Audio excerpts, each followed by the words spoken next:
ಎಲ್ರಿಗೂ ನಮಸ್ಕಾರ. ಇವತ್ತು ನಾನು ಮಂಗಳೂರಿಗೆ 3 ಡೇಸ್ ಟ್ರಿಪ್ ಪ್ಲಾನ್ ಅನ್ನ ಕಂಪ್ಲೀಟ್ ಆಗಿ ಕೊಡ್ತಾ ಇದ್ದೀನಿ.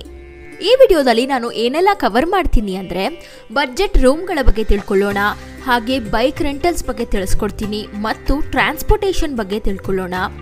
ಹಾಗೆ 3 ದಿವಸದಲ್ಲಿ 16 ಜಾಗಗಳಿಗೆ ವಿಸಿಟ್ ಹೇಗೆ ಮಾಡೋದು ಅಂತ ನೋಡೋಣ ಮತ್ತು ಈ 16 ಜಾಗಗಳ ಇಂಪಾರ್ಟೆನ್ಸ್ ಅನ್ನು ಕೂಡ ಈ ವಿಡಿಯೋದಲ್ಲಿ ನಾನು ಕವರ್ ಮಾಡ್ತಾ ಇದ್ದೀನಿ. ಹಾಗೆ ಮಂಗಳೂರಿಗೆ ಹೋಗ್ಲಿಕ್ಕೆ ಬೆಸ್ಟ್ ಟೈಮ್ ಯಾವುದು ಅಂತ ಕೂಡ ನಾನು ಈ ವಿಡಿಯೋದಲ್ಲಿ ಹೇಳ್ತೀನಿ. ಈಗ ಮೊದಲನೇದಾಗಿ ಬೆಂಗಳೂರಿಂದ ಮಂಗಳೂರಿಗೆ 350 ಕಿಲೋಮೀಟರ್ಸ್ ಆಗುತ್ತೆ. ಮಂಗಳೂರಿಗೆ ನಿಮ್ಮ ಸ್ವಂತ ವೆಹಿಕಲ್ಸ್ ಅಲ್ಲಿ ನೀವು ಆರಾಮಾಗಿ ರೀಚ್ ಆಗಬಹುದು, ಅಥವಾ ನೀವು ಪಬ್ಲಿಕ್ ಟ್ರಾನ್ಸ್ಪೋರ್ಟೇಷನ್ ಅನ್ನ ಚೂಸ್ ಮಾಡ್ತಾ ಇದ್ದೀರಾ ಅಂದರೆ ಮೆಜೆಸ್ಟಿಕ್ ರೈಲ್ವೆ ಸ್ಟೇಷನ್ಗೆ ಹೋಗಿ ಅಲ್ಲಿಂದ ನಿಮಗೆ ಕಣ್ಣೂರ್ ಎಕ್ಸ್ಪ್ರೆಸ್ ಟ್ರೈನ್ ಹೋಗ್ತಾ ಇರುತ್ತೆ, ಅಲ್ಲಿ ಹೋಗಿ ನೀವು ಡೈರೆಕ್ಟ್ ಟ್ರೈನ್ಗಳನ್ನು ಹಿಡಿಬಹುದು. ಇಲ್ಲಿ ನೀವು ಮೊದಲೇ ಬುಕ್ಕಿಂಗ್ ಮಾಡ್ಕೊಂಡು ಹೋಗಬೇಕಾಗುತ್ತೆ. ಹಾಗೆ ನಿಮಗೆ ಟೈಮಿಂಗ್ಸ್ ಗೊತ್ತಾಗಬೇಕು, ಬಸ್ ಟೈಮಿಂಗ್ಸ್ ಯಾವಾಗ ಬರುತ್ತೆ ಅಥವಾ ಟ್ರೈನ್ ಟೈಮಿಂಗ್ಸ್ ಯಾವಾಗ ಬರುತ್ತೆ ಅಂತ ತಿಳ್ಕೊಳ್ಬೇಕು ಅಂದರೆ ಅದನ್ನು ನೀವು ಗೂಗಲ್ ಮ್ಯಾಪ್ಸಲ್ಲೇ ಚೆಕ್ ಮಾಡ್ಕೊಳ್ಬಹುದು. ಅದನ್ನು ಹೇಗೆ ಚೆಕ್ ಮಾಡ್ಕೊಳ್ಳೋದು ಅಂತ ನಾನೊಂದು ವಿಡಿಯೋನೇ ಹೇಳಿದ್ದೀನಿ. ಆ ವಿಡಿಯೋನ ಈ ವಿಡಿಯೋದ ಡಿಸ್ಕ್ರಿಪ್ಷನ್ ಬಾಕ್ಸಲ್ಲಿ ಕೊಟ್ಟಿರ್ತೀನಿ, ಅದನ್ನು ಚೆಕ್ ಮಾಡಿ. ಆಗ ನಿಮಗೆ ಈಸಿಯಾಗಿ ಕ್ಲಾರಿಟಿ ಸಿಗುತ್ತೆ, ಟೈಮಿಂಗ್ಸ್ ಎಲ್ಲ ಗೊತ್ತಾಗುತ್ತೆ. ಇನ್ನೊಂದು ಟ್ರೈನ್ ನಿಮಗೆ ಯಶವಂತಪುರ ಜಂಕ್ಷನ್ಗೆ ಹೋದರೆ ಸಿಗುತ್ತೆ. ಇಲ್ಲಿ ಗೊಮ್ಮಟೇಶ್ವರ ಎಕ್ಸ್ಪ್ರೆಸ್ಗೆ ನೀವು ಹತ್ಕೊಂಡ್ರೆ ಡೈರೆಕ್ಟ್ ಆಗಿ ಮಂಗಳೂರು ಜಂಕ್ಷನ್ಗೆ ಹೋಗಿ ಬಿಡ್ತಾರೆ. ಹಾಗೆ ಮತ್ತೊಂದು ನಿಮಗೆ ಯಶವಂತಪುರ ಜಂಕ್ಷನ್ ಅಲ್ಲೇ ಸಿಗುತ್ತೆ, ಇದರ ಹೆಸರು ಕಾರವಾರ ಎಕ್ಸ್ಪ್ರೆಸ್ ಅಂತ. ಇದು ಕೂಡ ಡೈರೆಕ್ಟ್ ಆಗಿ ಮಂಗಳೂರು ಜಂಕ್ಷನ್ಗೆ ಹೋಗುತ್ತೆ. ಇಲ್ಲಿಗೆ ನೀವು ಟ್ರೈನ್ಗಳ ಮೂಲಕ ಹೋಗೋದು ಬೆಸ್ಟ್ ಅಂತ ಹೇಳ್ತೀನಿ. ಬಸ್ಗಳು ಕೂಡ ಇದಾವೆ, ನೀವು ಪ್ರೈವೇಟ್ ಆಗಿ ಬುಕ್ ಮಾಡ್ಕೊಂಡು ಹೋಗ್ಬೇಕಾಗತ್ತೆ ಅದಕ್ಕೆ.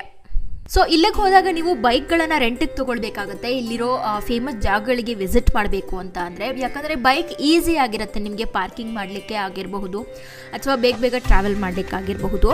ಸೊ ಮಂಗಳೂರಿಂದ 5.5 ಕಿಲೋಮೀಟರ್ ದೂರ ಇರುವಂತಹ ರೋವೇರ್ಸ್ 2 ವೀಲರ್ಸ್ ರೆಂಟಲ್ಸ್ಗೆ ನೀವು ರೀಚ್ ಆಗಬಹುದು, ಅಥವಾ ಮಂಗಳೂರಿಂದ 8.5 ಕಿಲೋಮೀಟರ್ಗಳಷ್ಟು ದೂರ ಇರುವಂತಹ ಬೈಕ್ ಆ್ಯಂಡ್ ರೋಲ್ಗೆ ನೀವು ರೀಚ್ ಆಗಬಹುದು.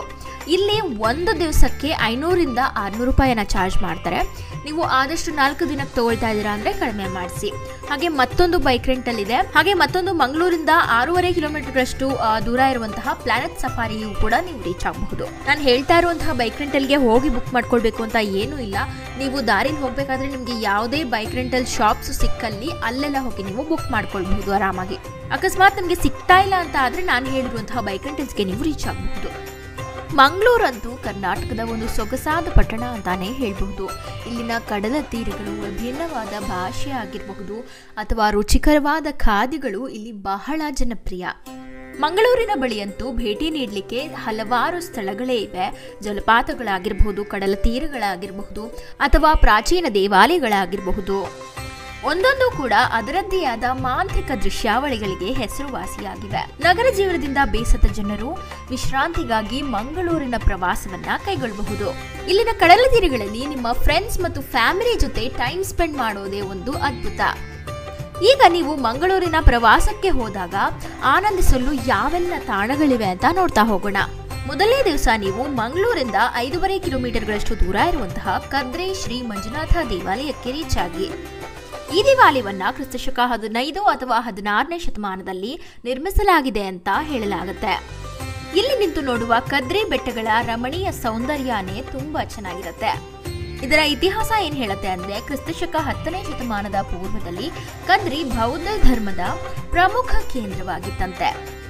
ಉತ್ತರ ಭಾರತದಿಂದ ಬಂದ ಬೌದ್ಧ ಸನ್ಯಾಸಿಗಳು ಕದ್ರಿಯನ್ನ ತಮ್ಮ ವಿಹಾರ ಸ್ಥಳವನ್ನಾಗಿ ಮಾಡಿಕೊಂಡಿದ್ರು ಅಂತ ಹೇಳಲಾಗುತ್ತೆ. ಹಾಗೆ ಮತ್ತೊಂದೇನು ಅಂದರೆ, ಧರ್ಮಸ್ಥಳ ಮಂಜುನಾಥನ ಮೂಲ ನೆಲೆ ಕದ್ರಿ ಮಂಜುನಾಥ ದೇವಾಲಯನೇ ಅಂತ ಹೇಳಲಾಗುತ್ತೆ. ಇಲ್ಲಿ ಶ್ರೀ ಮಂಜುನಾಥ ನೆಲೆ ನಿಂತ ಬಗ್ಗೆ ಒಂದು ಕಥೆ. ಭಗವಾನ್ ವಿಷ್ಣುವಿನ ಅವತಾರವಾದ ಪರಶುರಾಮ ಅಹಂಕಾರಿ ಕ್ಷತ್ರಿಯ ರಾಜರನ್ನ ನಾಶಪಡಿಸ್ತಾ ಬರ್ತಾನೆ. ಹಾಗೆ ಅವರಿಂದ ಪಡೆದುಕೊಂಡ ಭೂಮಿಯನ್ನೆಲ್ಲ ಕಶ್ಯಪ ಋಷಿಗಳಿಗೆ ದಾನ ಮಾಡಿಬಿಡ್ತಾನೆ. ದಾನ ಮಾಡಿದ ಭೂಮಿಯಲ್ಲಿ ಆಶ್ರಯ ಪಡೆಯುವುದು ಪುಣ್ಯವಲ್ಲ ಅಂತ ಯೋಚನೆ ಮಾಡಿ ಪರಶುರಾಮ ತನ್ನ ಆಶ್ರಯಕ್ಕಾಗಿ ಹೊಸ ಭೂಮಿಯನ್ನ ಕೋರಿ ಸಹ್ಯಾದ್ರಿ ಪರ್ವತ ಪ್ರದೇಶದಲ್ಲಿ ಶಿವನ ಕಠಿಣ ತಪಸ್ಸನ್ನ ಆಚರಿಸ್ತಾನೆ. ಇವನ ತಪಸ್ಸಿನ ಫಲವಾಗಿ ಭಗವಂತ ಶಿವನು ಪ್ರತ್ಯಕ್ಷನಾಗಿ ಮನುಕುಲದ ಒಳಿತಿಗಾಗಿ ಮಂಜುನಾಥನಾಗಿ ಅವತರಿಸ್ತೀನಿ ಅಂತ ಹೇಳ್ತಾನೆ ಮತ್ತು ಪರಶುರಾಮನಿಗೆ ನೀನು ಕದಳಿ ವನದಲ್ಲಿ ಹೋಗಿ ಧ್ಯಾನಿಸಲಾರಂಭಿಸು ಅಂತ ಕೂಡ ಹೇಳ್ತಾನೆ. ಆಗ ಪರಶುರಾಮ ಸಹ್ಯಾದ್ರಿ ಪರ್ವತದಿಂದ 10 ಯೋಜನಾ ದೂರದಲ್ಲಿದ್ದ ಮತ್ತು ಸಾಗರದಿಂದ ಆಕ್ರಮಿಸಲ್ಪಟ್ಟ ಕದಳಿ ವನವನ್ನ ನೋಡ್ತಾನೆ. ಆ ಕದಳಿ ವನವನ್ನ ತನಗೆ ಬಿಟ್ಟು ಕೊಡುವಂತೆ ಸಾಗರ ರಾಜನನ್ನ ಕೇಳ್ತಾನಂತೆ. ಆದ್ರೆ ಸಾಗರ ರಾಜ ಅವನ ಆಸೆಯನ್ನ ಈಡೇರಿಸೋದಿಲ್ಲ. ಆಗೇನಾಗತ್ತೆ, ಸಾಗರ ರಾಜನ ಈ ಕೃತ್ಯದಿಂದ ಕೋಪಗೊಂಡ ಪರಶುರಾಮ ತನ್ನ ಕೊಡಲಿಯಿಂದ ಸಾಗರ ರಾಜನ ಮೇಲೆ ಗರ್ಜಿಸಲು ಆರಂಭಿಸ್ತಾನೆ. ಭಯಭೀತಗೊಂಡ ಸಾಗರ ರಾಜ ಭೂಮಿಯನ್ನ ಬಿಟ್ಟು ಕೊಟ್ಬಿಡ್ತಾನೆ. ಆಗ ಪರಶುರಾಮ ತನ್ನ ಆಶ್ರಯವನ್ನು ಕೂಡ ಪಡ್ಕೊಳ್ತಾನೆ. ಶಿವ ಪರಶುರಾಮನ ಆದೇಶದಂತೆ ಹೊಸ ಭೂಮಿಗೆ ಭೇಟಿ ನೀಡಿದಾಗ ಅಲ್ಲಿ ಕದಳಿವನ ಮತ್ತು ಒಂದು ಬಾವಿ ಕಾಣಿಸುತ್ತೆ. ಆ ಬಾವಿಯಲ್ಲಿ ಪರಶುರಾಮನ ಮುಂದೆ ಶಿವ ಪ್ರತ್ಯಕ್ಷ ಆಗಿ ವಿಶ್ವಕರ್ಮನ ಸಹಾಯದಿಂದ ಇಲ್ಲಿ ಒಂದು ದೇವಾಲಯವನ್ನ ನಿರ್ಮಿಸಲು ಹೇಳ್ತಾನೆ. ಅದರಂತೆಯೇ ವಿಶ್ವಕರ್ಮನು ಕೂಡ ಬಂದು ದೇವಾಲಯ ಮತ್ತು ಒಂದು ಪಟ್ಟಣವನ್ನ ನಿರ್ಮಿಸಿ ಕೊಡ್ತಾನೆ. ಕಾಲಾನಂತರದಲ್ಲಿ ವಿವಿಧ ವಿದ್ವಾಂಸರು, ಋಷಿಗಳು, ಸಂತರು, ತತ್ವಜ್ಞಾನಿಗಳು ಇಲ್ಲಿಗೆ ಬಂದು ಆಶ್ರಯವನ್ನು ಕೂಡ ಪಡ್ಕೊಂಡಿದ್ರು. ನಂತರ ಶಿವನ ಪತ್ನಿ ಪಾರ್ವತಿ ದೇವಿಯು ಕೂಡ ಇಲ್ಲಿ ನೆಲೆಸಲು ನಿರ್ಧರಿಸಿದ್ಲು. ಹಾಗೆ ಭಗವಾನ್ ಶಿವನ ಆದೇಶದಂತೆ 7 ಕೋಟಿ ಮಂತ್ರಗಳು ಇಲ್ಲಿ 7 ತೀರ್ಥಗಳಾಗಿ ನೆಲೆ ನಿಂತವಂತೆ. ಈಗಲೂ ಕೂಡ ನಾವು ಈ 7 ತೀರ್ಥಗಳನ್ನ ಈ ದೇವಾಲಯದ ಎದುರುಗಡೆ ಕಾಣಬಹುದು. ಹಾಗೆ ಈ 7 ತೀರ್ಥಗಳಲ್ಲಿ ಮಿಂದು ನಂತರ ನಾವು ಭಗವಂತನ ದರ್ಶನಕ್ಕೆ ಹೋಗೋದ್ರಿಂದ ನಮಗೆ ಎಷ್ಟೇ ಜನ್ಮದ ಪಾಪಗಳಿದ್ರೂ ಕೂಡ ಅವೆಲ್ಲ ಕಳೆದು ಹೋಗುತ್ತೆ ಅಂತ ಹೇಳಲಾಗುತ್ತೆ. ಮತ್ತು ನಾವು ಮನಸ್ಸಲ್ಲಿ ಅನ್ಕೊಂಡಿದ್ದೆಲ್ಲ ಈಡೇರುತ್ತೆ ಅಂತ ಕೂಡ ನಂಬಲಾಗುತ್ತೆ. ಈ ದೇವಾಲಯವನ್ನ ನೋಡಾದ್ಮೇಲೆ ಇಲ್ಲಿಂದ ನೀವು 12 ಕಿಲೋಮೀಟರ್ಗಳಷ್ಟು ದೂರ ಹೋದ್ರೆ ನಿಮಗೆ ಪನಂಬೂರ್ ಬೀಚ್ ಸಿಗತ್ತೆ. ನಿಮ್ಮ ಫ್ರೆಂಡ್ಸ್ ಮತ್ತು ಫ್ಯಾಮಿಲಿ ಜೊತೆ ಟೈಮ್ ಸ್ಪೆಂಡ್ ಮಾಡಲಿಕ್ಕೆ ಇದೊಂದು ಬೆಸ್ಟ್ ಬೀಚ್ ಅಂತಾನೆ ಹೇಳಬಹುದು. ಇಲ್ಲಿನ ವಾತಾವರಣ ಅಷ್ಟು ಸೊಗಸಾಗಿರುತ್ತೆ. ಇದಂತೂ ಮಂಗಳೂರಿನ ಒಂದು ಫೇಮಸ್ ಬೀಚ್ ಅಂತಾನೆ ಹೇಳಬಹುದು. ಇಲ್ಲಂತೂ ಕ್ರೌಡೆಡ್ ಇರುತ್ತೆ, ಜನರು ಜಾಸ್ತಿ ಇಲ್ಲಿ ಓಡಾಡ್ತಿರ್ತಾರೆ. ಆದ್ರೂ ನೀವು ಈ ಸ್ಥಳಕ್ಕೆ ಒಮ್ಮೆ ಆದ್ರೂ ಭೇಟಿ ನೀಡಲೇಬೇಕು ಮಂಗಳೂರಿಗೆ ಬಂದಾಗ, ಯಾಕಂದ್ರೆ ಇದೊಂದು ಫೇಮಸ್ ಟೂರಿಸ್ಟ್ ಸ್ಪಾಟ್ ಕೂಡ ಹೌದು. ಈ ಪಣಂಬೂರ್ ಬೀಚ್ ಅನ್ನ ನೀವು ನೋಡಾದ್ಮೇಲೆ ಇಲ್ಲಿಂದ 10 ಕಿಲೋಮೀಟರ್ಗಳಷ್ಟು ದೂರ ಹೋದ್ರೆ ನಿಮಗೆ ತಣ್ಣೀರ್ಬಾವಿ ಬೀಚ್ ಸಿಗತ್ತೆ. ಇದಂತೂ ಕರಾವಳಿ ಕರ್ನಾಟಕದ ಅತ್ಯಂತ ಜನಪ್ರಿಯ ಪ್ರವಾಸಿ ಸ್ಥಳಗಳಲ್ಲಿ ಒಂದು. ಹಾಗೆ ಇಲ್ಲಿಗೆ ಹೋದಾಗ ನೀವು ಪಕ್ಕದಲ್ಲೇ ಇರುವಂತಹ ತಣ್ಣೀರ್ಬಾವಿ ಟ್ರೀ ಪಾರ್ಕ್ಗೂ ಕೂಡ ನೀವು ವಿಸಿಟ್ ಮಾಡಬಹುದು. ಇಲ್ಲಿ ಸಾಗರ ವಸ್ತು ಸಂಗ್ರಹಾಲಯ ಕೂಡ ಇದೆ. ಇದಂತೂ ಪ್ರವಾಸಿಗರ ಮನಸೆಳೆಯುತ್ತೆ. ಈ ಪಾರ್ಕಲ್ಲಿ ನೀವು ಸಂಸ್ಕೃತಿಯನ್ನ ಬಿಂಬಿಸುವ ಶಿಲ್ಪಗಳನ್ನ ಕಾಣಬಹುದು. ಹಾಗೆ ಈ ಬೀಚಲ್ಲಿ ನೀವು ಆರಾಮಾಗಿ ಟೈಮ್ ಸ್ಪೆಂಡ್ ಮಾಡಾದ್ಮೇಲೆ ಇಲ್ಲಿಂದ 5 ಕಿಲೋಮೀಟರ್ಗಳಷ್ಟು ದೂರ ಹೋದ್ರೆ ನಿಮಗೆ ಬೇಂಗ್ರೆ ಬೀಚ್ ಸಿಗುತ್ತೆ. ಈ ಬೀಚ್ ಒಂದು ಹಿಡನ್ ಪ್ಲೇಸ್ ಆಗಿರೋದ್ರಿಂದ ಸಾಕಷ್ಟು ಜನರಿಗೆ ಇದ್ರ ಬಗ್ಗೆ ತಿಳಿದಿರೋದಿಲ್ಲ. ಆದರೆ ಇಲ್ಲಿ ಸನ್ಸೆಟ್ ಅಂತೂ ತುಂಬಾನೇ ಸುಂದರವಾಗಿ ನಿಮಗೆ ಕಂಡು ಬರುತ್ತೆ ಮತ್ತು ಇಲ್ಲಿ ತುಂಬಾನೇ ಪ್ರಶಾಂತತೆ ಕೂಡ ನಿಮಗೆ ಉಂಟಾಗುತ್ತೆ. ಇಲ್ಲಿ ತುಂಬಾ ಜನರು ಕೂಡ ಇರೋದಿಲ್ಲ. ನೀವು ನಿಮ್ಮ ಫ್ರೆಂಡ್ಸ್ ಅಂಡ್ ಫ್ಯಾಮಿಲಿ ಜೊತೆ ಇಲ್ಲಿ ಪೀಸ್ಫುಲ್ ಆಗಿ ಟೈಮ್ ಸ್ಪೆಂಡ್ ಮಾಡಬಹುದು. ಇದನ್ನ ನೀವು ನೋಡಾದ್ಮೇಲೆ ಇಲ್ಲಿಂದ 6 ಕಿಲೋಮೀಟರ್ಗಳಷ್ಟು ದೂರ ಹೋದ್ರೆ ನಿಮ್ಗೆ ಶ್ರೀ ಮಂಗಳಾದೇವಿ ದೇವಾಲಯ ಸಿಗತ್ತೆ. ಈ ದೇವಾಲಯದ ಮುಖ್ಯ ವಿಶೇಷತೆ ಏನು ಅಂದ್ರೆ ಈ ದೇವಾಲಯದ ಒಳಗಡೆ ನೀವು ಕಾಲು ಇಡ್ತಾ ಇದ್ದ ಹಾಗೆ ನಿಮ್ಗೆ ದೇವಿ ಇಲ್ಲಿ ನೆಲೆಸಿದಾಳೆ ಅನ್ನೋ ಒಂದು ಅನುಭವ ನಿಮ್ಗೆ ಉಂಟಾಗತ್ತೆ. ಆ ಒಂದು ಮ್ಯಾಜಿಕ್ ಫೀಲಿಂಗ್ ಅನ್ನ ನೀವು ಈ ದೇವಾಲಯಕ್ಕೆ ಭೇಟಿ ನೀಡೇನೆ ಅನುಭವಿಸಬೇಕು. ಇಲ್ಲಿ ನೆಲೆಸಿರುವ ಮಂಗಳಾದೇವಿ ತುಂಬಾನೇ ಶಕ್ತಿಶಾಲಿ ಮತ್ತು ಭಕ್ತರು ಕೋರಿಕೊಂಡ ಆಸೆಗಳನ್ನೆಲ್ಲ ಈಡೇರಿಸುವಂತಹ ಕರುಣಾಮಯಿ ಎಂದೇ ನಂಬಲಾಗುತ್ತೆ. ಇಲ್ಲಿಗೆ ನಿಮ್ಮ ಮೊದಲನೇ ದಿವಸದ ಟ್ರಿಪ್ ಕಂಪ್ಲೀಟ್ ಆಗುತ್ತೆ. ಇಲ್ಲಿಂದ ನೀವು ನಿಮ್ಮ ರೂಮ್ಸ್ಗೆ ಹೋಗಿ ರೆಸ್ಟ್ ಮಾಡಬಹುದು. 2ನೇ ದಿವಸ ಬೆಳಗ್ಗೆ ಮಂಗಳೂರಿಂದ 19 ಕಿಲೋಮೀಟರ್ಗಳಷ್ಟು ದೂರ ಇರುವಂತಹ ಶ್ರೀ ಕಟೀಲು ದುರ್ಗಾ ಪರಮೇಶ್ವರಿ ದೇವಾಲಯಕ್ಕೆ ಭೇಟಿ ನೀಡಿ. ಸಾಮಾನ್ಯವಾಗಿ ಕರ್ನಾಟಕದಲ್ಲಿರೋರಿಗೆ ಕಟೀಲು ದುರ್ಗಾ ಪರಮೇಶ್ವರಿ ಎಷ್ಟು ಶಕ್ತಿಶಾಲಿ ಅಂತ ಗೊತ್ತೇ ಇರುತ್ತೆ. ಹಾಗೆ ಈ ದೇವಾಲಯ ಅಂತೂ ತುಂಬಾನೇ ಪ್ರಾಮುಖ್ಯತೆಯನ್ನ ಪಡೆದುಕೊಂಡಿದೆ. ಇಲ್ಲಿ ನೆಲೆಸಿರುವ ದುರ್ಗಾ ಪರಮೇಶ್ವರಿ ತುಂಬಾ ಶಕ್ತಿಶಾಲಿಯಾಗಿರೋದ್ರಿಂದ ಪ್ರತಿನಿತ್ಯವೂ ಇಲ್ಲಿ ಸಾವಿರಾರು ಭಕ್ತಾದಿಗಳು ಭೇಟಿ ನೀಡ್ತಾನೆ ಇರ್ತಾರೆ. ಹಾಗಾಗಿ ಈ ತಾಯಿಯ ದರ್ಶನವನ್ನ ನೀವು ಒಮ್ಮೆ ಆದ್ರೂ ಪಡ್ಕೊಳ್ಳೇಬೇಕು. ಮಂಗಳೂರಿಗೆ ಹೋದಾಗಂತೂ ನೀವು ಈ ದೇವಾಲಯಕ್ಕೆ ಭೇಟಿ ನೀಡದೆ ಹಿಂದಿರುಗಲೇಬೇಡಿ. ಈ ದೇವಾಲಯದಲ್ಲಿ ದೇವಿಯ ದರ್ಶನವನ್ನ ಪಡ್ಕೊಂಡಾದ್ಮೇಲೆ ಇಲ್ಲಿಂದ 25 ಕಿಲೋಮೀಟರ್ಗಳಷ್ಟು ದೂರ ಹೋದ್ರೆ ನಿಮಗೆ ಕುದ್ರೋಳಿ ಶ್ರೀ ಗೋಕರ್ಣನಾಥೇಶ್ವರ ದೇವಾಲಯ ಸಿಗತ್ತೆ. ವಿಶ್ವವಿಖ್ಯಾತ ಮೈಸೂರು ದಸರಾ ಮಹೋತ್ಸವದಂತೆಯೇ ವಿಜೃಂಭಣೆಯಿಂದ ದಸರಾ ನಡೆಯುವ ಮತ್ತೊಂದು ಕ್ಷೇತ್ರ ಅಂದ್ರೆ ಅದು ಕುದ್ರೋಳಿ. ಇದಂತೂ ಭವ್ಯ ಮತ್ತು ಸುಂದರವಾದ ದೇವಾಲಯವಾಗಿದೆ. ಕ್ರಾಂತಿ ಪುರುಷ ನಾರಾಯಣ ಗುರುಗಳ ಸಮ್ಮುಖದಲ್ಲಿ ಅವರ ಕಲ್ಪನೆಯಂತೆಯೇ ಸ್ಥಾಪನೆಗೊಂಡ ದೇವಾಲಯಗಳ ಪೈಕಿಯಲ್ಲಿ ಈ ದೇವಾಲಯ ಬಹಳ ಮಹತ್ವವಾದದ್ದು. ಈ ದೇವಾಲಯ ಅಂತೂ ಶತಮಾನಗಳಷ್ಟು ಹಳೆಯದದ್ದು. ಈ ದೇವಾಲಯದ ನಿರ್ಮಾಣ 1908ರಲ್ಲಿ ಪ್ರಾರಂಭ ಆಗಿದ್ದು. ಈ ದೇವಾಲಯಕ್ಕೆ ಭೇಟಿ ನೀಡಾದ ಮೇಲೆ ಇಲ್ಲಿಂದ 2.5 ಕಿಲೋಮೀಟರ್ಗಳಷ್ಟು ದೂರ ಇರುವಂತಹ ಸೆಂಟ್ ಅಲೋಷಿಯಸ್ ಚಾಪಲ್ಗೆ ರೀಚ್ ಆಗಿ. ಇದಂತೂ ಒಂದು ಸುಂದರವಾದ ಚರ್ಚ್ ಅಂತಾನೆ ಹೇಳಬಹುದು. ಇದ್ರೊಳಗಡೆ ಹೋಗ್ತಾ ಇದ್ದ ಹಾಗೆ ನಿಮಗೆ ಒಂದು ಸಣ್ಣ ಮ್ಯೂಸಿಯಂ ಕೂಡ ಇರುತ್ತೆ, ಅದನ್ನು ಕೂಡ ನೀವು ಇಲ್ಲಿಗೆ ಹೋದಾಗ ನೋಡಬಹುದು. ಹಾಗೆ ಈ ಚರ್ಚ್ ಅಲ್ಲಿ ಇಟಾಲಿಯನ್ ಆರ್ಟ್ಗಳು ಮತ್ತು ಪೇಂಟಿಂಗ್ ಗಳನ್ನು ಕೂಡ ನೀವು ನೋಡಬಹುದು. ಹಾಗೆ ನಿಮಗೆ ಕನ್ಫ್ಯೂಸ್ ಆಗಬಹುದು, ಇಲ್ಲಿಗೆ ಹೋದಾಗ ಚರ್ಚ್ ಎಕ್ಸಾಕ್ಟ್ ಆಗಿ ಕಾಣಿಸೋದಿಲ್ಲ, ಇದು ಆಕ್ಚುಲಿ ಕಾಲೇಜ್ ಒಳಗಡೆ ಹೋದಾಗ ನಿಮಗೆ ಕಾಣಿಸುತ್ತೆ. ಈ ಚರ್ಚ್ ಅಲ್ಲಿ ನೀವು ತುಂಬಾ ಒಳ್ಳೆ ಕಲಾಕೃತಿಗಳನ್ನ ಕಾಣಬಹುದು. ಈ ಚರ್ಚ್ ಅನ್ನ ನೋಡಾದ್ಮೇಲೆ ಇಲ್ಲಿಂದ ಉಳ್ಳಾಳ್ ಬೀಚ್ಗೆ ಹೋಗಬೇಕು. ಇದಕ್ಕೆ 12 ಕಿಲೋಮೀಟರ್ಗಳಷ್ಟು ಆಗತ್ತೆ. ಇದಂತೂ ನೀವು ನಿಮ್ಮ ಫ್ರೆಂಡ್ಸ್ ಅಂಡ್ ಫ್ಯಾಮಿಲಿ ಜೊತೆ ಟೈಮ್ ಸ್ಪೆಂಡ್ ಮಾಡ್ಲಿಕ್ಕೆ ಒಂದು ಬೆಸ್ಟ್ ಜಾಗ ಅಂತಾನೆ ಹೇಳಬಹುದು. ಈ ಬೀಚ್ ಅಲ್ಲಿ ಸಮ್ಟೈಮ್ಸ್ ರಶ್ ಇರುತ್ತೆ, ಒಂದೊಂದ್ಸತಿ ರಶ್ ಇರೋದಿಲ್ಲ. ನೀವು ಆದಷ್ಟು ಮಧ್ಯಾಹ್ನದ ಮೇಲೆ ಹೋಗೋದ್ರಿಂದ ನಿಮಗೆ ಅಷ್ಟು ರಶ್ ಕೂಡ ಅನ್ಸೋದಿಲ್ಲ. ಹಾಗೆ ಇಲ್ಲಿ ನಿಂತು ನೋಡುವ ಬೀಚ್ ವ್ಯೂ ತುಂಬಾನೇ ಚೆನ್ನಾಗಿರುತ್ತೆ. ಇದಾದ್ಮೇಲೆ ಇಲ್ಲಿಂದ 4 ಕಿಲೋಮೀಟರ್ಗಳಷ್ಟು ದೂರ ಇರುವಂತಹ ಸೋಮೇಶ್ವರ ಬೀಚ್ಗೆ ಹೋಗಿ ನೀವು ರೀಚ್ ಆಗಬಹುದು. ಈ ಬೀಚ್ ಅಲ್ಲಂತೂ ಪ್ರಶಾಂತತೆ ಏನು ಕಡಿಮೆ ಇರೋದಿಲ್ಲ, ಆದ್ರೆ ಇಲ್ಲಿ ಅಲೆಗಳು ತುಂಬಾನೇ ಸ್ಟ್ರಾಂಗ್ ಆಗಿ ಬರ್ತಾ ಇರತ್ತೆ. ಇಲ್ಲಿ ತುಂಬಾನೇ ಎಚ್ಚರವನ್ನ ನೀವು ವಹಿಸಬೇಕಾಗತ್ತೆ. ಈ ಬೀಚ್ ಅನ್ನ ಒಂದು ಭಯಾನಕ ಬೀಚ್ ಅಂತಾನೆ ಹೇಳಬಹುದು, ಯಾಕಂದ್ರೆ ಇದರ ಅಲೆಗಳು ತುಂಬಾನೇ ಸ್ಟ್ರಾಂಗ್ ಆಗಿ ಬರೋದ್ರಿಂದ ನಮಗೆ ಅಪಾಯ ಕಟ್ಟಿಟ್ಟ ಬುತ್ತಿ. ನೀವಿಲ್ಲಿಗೆ ಲೇಟ್ ಆಫ್ಟರ್ನೂನ್ಸ್ ಹೋದಲ್ಲಿ ನಿಮಗೆ ವ್ಯೂಸ್ ಚೆನ್ನಾಗಿ ಕಾಣಿಸುತ್ತೆ. ಹಾಗೆ ಇಲ್ಲಿ ಅಷ್ಟೊಂದು ಬಿಸಿಲಿರೋದಿಲ್ಲ. ಆವಾಗ ಅಕಸ್ಮಾತ್ ನೀವೇನಾದರೂ ಮಧ್ಯಾಹ್ನದ ಹೋಗ್ಬಿಟ್ರೆ ನಿಮ್ಗೆ ಇಲ್ಲಿ ಕಾಲಿಡೋದಕ್ಕೂ ಆಗೋಲ್ಲ, ಅಷ್ಟು ಬಿಸಿಲಿರುತ್ತೆ. ಆದಷ್ಟು ಎಚ್ಚರವನ್ನು ವಹಿಸಿ ನೀವು ಇಲ್ಲಿಗೆ ವಿಸಿಟ್ ಮಾಡಿ. ಆದರೆ ಇಲ್ಲಿ ಕ್ರೌಡ್ ಅಂತೂ ಒಂಚೂರು ಇರೋದಿಲ್ಲ, ನಿಮಗೆ ಶಾಂತತೆ ಅಂತೂ ಖಂಡಿತವಾಗಿ ಅನುಭವ ಆಗುತ್ತೆ. ಈ ಬೀಚನ್ನು ನೋಡಾದ್ಮೇಲೆ ಇಲ್ಲಿಂದ 2 ಕಿಲೋಮೀಟರ್ಗಳಷ್ಟು ದೂರ ಹೋದರೆ ನಿಮಗೆ ಶ್ರೀ ಸೋಮನಾಥ ದೇವಾಲಯ ಸಿಗುತ್ತೆ. ಈ ದೇವಾಲಯ ಅಂತೂ ಸುಂದರವಾದ ದೇವಾಲಯ ಅಂತಾನೆ ಹೇಳಬಹುದು. ಈ ದೇವಾಲಯದಲ್ಲಿ ನಿಂತ್ಕೊಂಡು ನೋಡಿದ್ರೆ ನಿಮಗೆ ಕಡಲ ತೀರ ಕಾಣಿಸುತ್ತೆ. ಈ ದೇವಾಲಯದಲ್ಲಿ ನಿಂತು ನೋಡುವ ಪ್ರಕೃತಿ ವೀಕ್ಷಣೆ ಅತ್ಯಂತ ಸುಂದರ ಅಂತಾನೆ ಹೇಳಬಹುದು. ಹಾಗೆ ಈ ದೇವಾಲಯ 1000 ವರ್ಷಗಳ ಹಿಂದೆ ಕಟ್ಟಲಾಗಿತ್ತು ಅಂತ ಕೂಡ ಹೇಳಲಾಗುತ್ತೆ. ಏನೇ ಆದ್ರೂ ಈ ದೇವಾಲಯ ತನ್ನದೇ ಆದ ಪವಿತ್ರತೆಯನ್ನ ಹೊಂದಿದೆ. ಹಾಗಾಗಿ ಮಂಗಳೂರಿಗೆ ಬಂದಾಗ ನೀವು ಈ ದೇವಾಲಯಕ್ಕೆ ಭೇಟಿ ನೀಡಲೇಬೇಕು. ಇಲ್ಲಿಗೆ ನಿಮ್ಮ 2ನೇ ದಿವಸದ ಪ್ರವಾಸ ಕೂಡ ಮುಗಿಯುತ್ತೆ. ಇಲ್ಲಿಂದ ನೀವು ನಿಮ್ಮ ರೂಮ್ಸ್ಗೆ ಹೋಗಿ ರೆಸ್ಟ್ ಮಾಡಬಹುದು.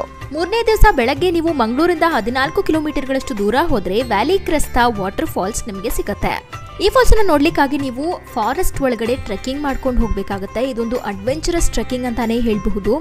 ಆದಷ್ಟು ನೀವು ಗ್ರಿಪ್ ಆಗಿರುವಂತಹ ಶೂಸ್ ಅನ್ನ ಧರಿಸಿ ನಂತರನೇ ಇಲ್ಲಿ ಟ್ರೆಕ್ಕಿಂಗ್ ಮಾಡೋದು ಬಹಳ ಸೂಕ್ತ. ಯಾಕಂದ್ರೆ ಇಲ್ಲಿ ಜಾರೋ ಚಾನ್ಸಸ್ ಇರುತ್ತೆ ಅಕಸ್ಮಾತ್ ನೀವೇನಾದ್ರೂ ಪೋಸ್ಟ್ ಮಾನ್ಸೂನ್ ಸೀಸನ್ ಅಲ್ಲಿ ಹೋದಾಗ. ಈ ಫಾಲ್ಸ್ ಎಕ್ಸ್ಪೀರಿಯನ್ಸ್ ಅಂತೂ ತುಂಬಾನೇ ಚೆನ್ನಾಗಿ ಅನ್ಸುತ್ತೆ ನಿಮಗೆ. ಹಾಗೆ ಇದನ್ನ ನೋಡ್ಲಿಕ್ಕಾಗಿ ನೀವು ಒಂದು ಪ್ರೈವೇಟ್ ಪ್ರಾಪರ್ಟಿ ಮೂಲಕನೇ ಹೋಗಬೇಕು. ಅದನ್ನ ದಾಟ್ಕೊಂಡೆ ನೀವು ಇಲ್ಲಿಗೆ ಹೋಗಬೇಕು. ನಿಮಗೆ ಹೋಗ್ಲಿಕ್ಕೆ ರೂಟ್ ಗೊತ್ತಾಗ್ತಾ ಇಲ್ಲ ಅಂದರೆ ನೀವು ಅಲ್ಲಿ ಯಾರಾದರೂ ಜನರನ್ನ ಕೇಳಿಕೊಂಡು ನಂತರ ಹೋಗಿ. ಯಾಕಂದರೆ ಇಲ್ಲಿ ಸ್ವಲ್ಪ ಕನ್ಫ್ಯೂಷನ್ಸ್ ಆಗುತ್ತೆ, ನಿಮಗೆ ರೂಟ್ ಮಿಸ್ ಆಗೋ ಚಾನ್ಸಸ್ ಇರುತ್ತೆ. ಸೊ ಅದಕ್ಕೆ ನೀವು ಅಲ್ಲಿರುವ ಲೋಕಲ್ ಪೀಪಲನ್ನು ನೀವು ಕೇಳಿಬಿಟ್ಟು ನಂತರ ಈ ಒಂದು ಫಾಲ್ಸ್ಗೆ ರೀಚ್ ಆಗಿ. ಇದಾದಮೇಲೆ ಇಲ್ಲಿಂದ ನೀವು 8.5 ಕಿಲೋಮೀಟರ್ಗಳಷ್ಟು ದೂರ ಹೋದರೆ ನೋಮ್ಯಾಡ್ ಫಾಲ್ಸ್ ಸಿಗುತ್ತೆ.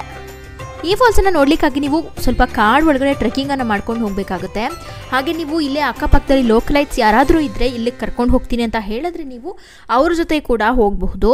ಅಥವಾ ನೀವೇ ಹೋಗ್ತೀರಾ ಅಂದರೆ ನೀವು ಗೂಗಲ್ ಮ್ಯಾಪ್ಸ್ ಅನ್ನ ಆಫ್ಲೈನಲ್ಲಿ ಸೇವ್ ಮಾಡಿಕೊಂಡು ನಂತರನೇ ಇಲ್ಲಿಗೆ ವಿಸಿಟ್ ಮಾಡಿ. ಯಾಕಂದರೆ ಇಲ್ಲಿಗೆ ಹೋದಾಗ ನಿಮಗೆ ರೂಟ್ ಮಿಸ್ ಆಗೋ ಚಾನ್ಸಸ್ ಜಾಸ್ತಿ ಇರುತ್ತೆ. ಈ ಜಲಪಾತದ ಬಗ್ಗೆ ಅಂತೂ ಸಾಕಷ್ಟು ಜನರಿಗೆ ಗೊತ್ತಿರೋದೇ ಇಲ್ಲ. ಹಾಗೆ ಅಲ್ಲೇ ವಾಸಿಸ್ತಾ ಇರುವಂತಹ ಜನರಿಗೂ ಕೂಡ ಒಬ್ಬೊಬ್ಬರಿಗೆ ಗೊತ್ತಿರೋದಿಲ್ಲ. ಅದರಿಂದ ನೀವು ಕೇಳ್ಕೊಂಡು ಹೋಗೋದು ತುಂಬಾ ಉತ್ತಮ. ನಿಮಗೆ ಗೊತ್ತಾಗ್ತಾ ಇಲ್ಲ ಅಂದರೆ ಜಾಸ್ತಿ ಒಳಗಡೆ ಹೋಗ್ಲಿಕ್ಕೆ ಹೋಗಬೇಡಿ. ಆಗ ನಿಮಗೆ ರೂಟ್ ಇನ್ನೂ ಮಿಸ್ ಆಗ್ತಾ ಹೋಗುತ್ತೆ ಮತ್ತು ಅಲ್ಲಿ ನೆಟ್ವರ್ಕ್ ಪ್ರಾಬ್ಲಮ್ ಕೂಡ ಇರುತ್ತೆ. ನಿಮಗೆ ಅಡ್ವೆಂಚರಸ್ ಆಗಿ ಏನಾದರೂ ಟ್ರೈ ಮಾಡಬೇಕು, ಫ್ರೆಂಡ್ಸ್ ಜೊತೆ ಹೋಗಿದ್ದೀರಾ, ತುಂಬ ಅಡ್ವೆಂಚರಸ್ ಆಗಿ ಏನಾದರೂ ಟ್ರೈ ಮಾಡಬೇಕು ಅಂತ ಇದ್ದರೆ ನೀವು ಹೋಗ್ಬಿಟ್ಟು ಅಲ್ಲಿ ಟ್ರೈ ಮಾಡಬಹುದು. ಆದರೆ ಇದೊಂದು ಅಡ್ವೆಂಚರಸ್ ಟ್ರೆಕ್ಕಿಂಗ್ ಆಗಿರುತ್ತೆ. ಹಾಗೆ ವಾಟರ್ ಫಾಲ್ಸ್ ಅಂತೂ ತುಂಬಾ ಚೆನ್ನಾಗಿರುತ್ತೆ. ಬಟ್ ಅಲ್ಲಿಗೆ ಹೋಗೋ ದಾರಿ ಅಂತೂ ತುಂಬಾ ಅಡ್ವೆಂಚರಸ್ ಆಗಿ ಇರುತ್ತೆ. ಇದನ್ನು ನಿಮ್ಮ ತಲೆಯಲ್ಲಿ ಇಟ್ಕೊಂಡು ನೀವು ಇಲ್ಲಿಗೆ ಪ್ಲಾನ್ ಮಾಡಬಹುದು. ಈ ಫಾಲ್ಸನ್ನು ನೋಡಾದ್ಮೇಲೆ ಇಲ್ಲಿಂದ 14 ಕಿಲೋಮೀಟರ್ಗಳಷ್ಟು ದೂರ ಹೋದರೆ ನಿಮಗೆ ಶ್ರೀ ಅನಂತ ಪದ್ಮನಾಭ ಕುಡುಪು ದೇವಾಲಯ ಸಿಗುತ್ತೆ. ಈ ಪುಣ್ಯಕ್ಷೇತ್ರದಲ್ಲಿ ಶ್ರೀ ವಿಷ್ಣುವು ಅನಂತ ಪದ್ಮನಾಭನಾಗಿ ನೆಲೆ ನಿಂತಿದ್ದಾನೆ. ಹಾಗೆ ಇಲ್ಲಿ ಸುಬ್ರಹ್ಮಣ್ಯ ಸ್ವಾಮಿ ಮತ್ತು ನಾಗದೇವತೆಗಳನ್ನು ಕೂಡ ಕಾಣಬಹುದು. ಹಾಗೆ ಈ ದೇವಸ್ಥಾನದಲ್ಲಿರುವ ಭದ್ರಾ ಸರಸ್ವತಿ ತೀರ್ಥದಲ್ಲಿ ಮಿಂದು ಎದ್ರೆ ನಿಮಗೆ ಎಷ್ಟೇ ರೋಗಗಳಿದ್ರು ಅದೇನೇ ರೋಗಗಳಿದ್ರು ಎಲ್ಲ ಪಾರಾಗುತ್ತೆ ಅಂತ ಹೇಳಲಾಗುತ್ತೆ. ಹಾಗೆ ಸಂತಾನ ಸಮಸ್ಯೆ ಇರೋರು ಈ ನೀರಲ್ಲಿ ಮಿಂದು ಎದ್ರೆ ಅವರಿಗೆ ಸಂತಾನ ಪ್ರಾಪ್ತಿ ಶೀಘ್ರದಲ್ಲೇ ಆಗುತ್ತೆ ಅಂತ ಕೂಡ ಒಂದು ನಂಬಿಕೆ ಇದೆ. ಈ ಸ್ಥಳದಲ್ಲಿ ಶ್ರೀ ವಿಷ್ಣು, ಸುಬ್ರಹ್ಮಣ್ಯ ಸ್ವಾಮಿ ಹಾಗೂ ನಾಗದೇವತೆಗಳು ನೆಲೆಸೋಕೆ ಒಂದು ಕಾರಣ ಇದೆ. ಅದೇನು ಅಂದ್ರೆ ಸಾವಿರಾರು ವರ್ಷಗಳ ಹಿಂದೆ ಈ ಕುಡುಪು ಕದಳಿ ವನವಾಗಿತ್ತು. ಈ ಅರಣ್ಯದ ಮಧ್ಯದಲ್ಲಿ ಭದ್ರಾ ಸರಸ್ವತಿ ಸರೋವರ ಹರಿತಾ ಇತ್ತು. ಈ ಸರೋವರದ ಸೌಂದರ್ಯವನ್ನ ಕಂಡ ಋಷಿ ಮುನಿಗಳು ಹಾಗೆ ದೇವಾನ ದೇವತೆಗಳೆಲ್ಲ ಇಲ್ಲಿ ಬಂದು ಸ್ನಾನ ಮಾಡ್ತಾ ಇದ್ರು. ಒಂದ್ ದಿವಸ ಏನಾಗುತ್ತೆ, ಕೇದಾರ ಎಂಬ ಬ್ರಾಹ್ಮಣ ಒಬ್ಬ ತನಗೆ ಮಕ್ಕಳಿಲ್ಲ ಅಂತ ಚಿಂತಿಸ್ತಾ ಇರ್ತಾನೆ.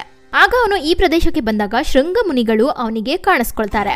ಹಾಗೆ ಅವನು ಶೃಂಗ ಮುನಿಗಳ ಬಳಿ ತನ್ನ ಸಮಸ್ಯೆಯನ್ನ ಹೇಳ್ಕೊಂಡು ಅದಕ್ಕೆ ಪರಿಹಾರವನ್ನ ಸೂಚಿಸಿ ಅಂತ ಕೂಡ ಕೇಳ್ಕೊಳ್ತಾನೆ. ಆಗ ಶೃಂಗ ಮುನಿಗಳು, ಇಲ್ಲಿರುವ ಭದ್ರಾ ಸರಸ್ವತಿ ಸರೋವರ ತುಂಬಾನೇ ಪವಿತ್ರವಾದದ್ದು, ಇಲ್ಲಿ ಒಂದ್ಸಾರ್ತಿ ಮಿಂದು ನೀನು ನಂತರ ಸುಬ್ರಹ್ಮಣ್ಯನ ತಪಸ್ಸನ್ನ ಆಚರಣೆ ಮಾಡು ಅಂತ ಹೇಳ್ತಾರೆ.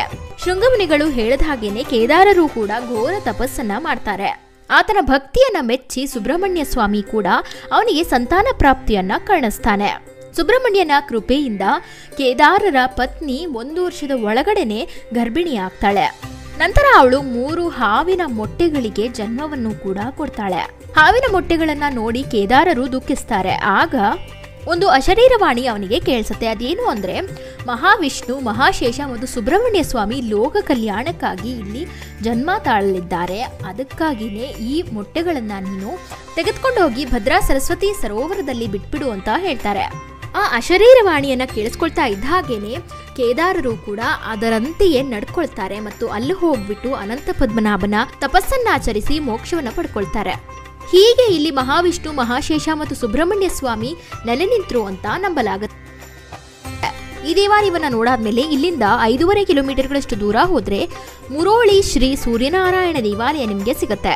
ಈ ದೇವಾಲಯದ ಶಿಲ್ಪಕಲೆಗೆ ನೀವು ಮನಸೋಲ್ದೆ ಇರೋದಕ್ಕೆ ಚಾನ್ಸೇ ಇಲ್ಲ ಅಂತ ಹೇಳಬಹುದು. ಯಾಕಂದ್ರೆ ಇಲ್ಲಿನ ಶಿಲ್ಪಕಲೆ ಅಷ್ಟು ಸುಂದರವಾಗಿರುತ್ತೆ. ಇದಂತೂ 1200 ವರ್ಷಗಳಷ್ಟು ಹಳೆಯದಾದ ದೇವಾಲಯ ಅಂತಾನೆ ಹೇಳಲಾಗುತ್ತೆ. ದೇವಾಲಯದ ಒಳಗಡೆ ಕಾಲಿಡ್ತಾ ಇದ್ದ ಹಾಗೆ ನಿಮಗೆ ದೈವಿಕ ಶಕ್ತಿ ಅನುಭೂತಿಯಾಗುತ್ತೆ. ಈ ಕ್ಷೇತ್ರಕ್ಕೆ ಭೇಟಿ ನೀಡಾದ್ಮೇಲೆ ಇಲ್ಲಿಂದ 8.5 ಕಿಲೋಮೀಟರ್ಗಳಷ್ಟು ದೂರ ಹೋದ್ರೆ ನಿಮಗೆ ವಳಾಚಿಲ್ ವ್ಯೂ ಪಾಯಿಂಟ್ ಸಿಗುತ್ತೆ. ಈ ವ್ಯೂ ಪಾಯಿಂಟ್ ಅಂತೂ ಅತ್ಯಂತ ಸುಂದರ ಅಂತಾನೆ ಹೇಳಬಹುದು. ಇಲ್ಲಿ ನಿಮಗೆ ನೇತ್ರಾವತಿ ನದಿ ವ್ಯೂ ಕೂಡ ಸಿಗುತ್ತೆ.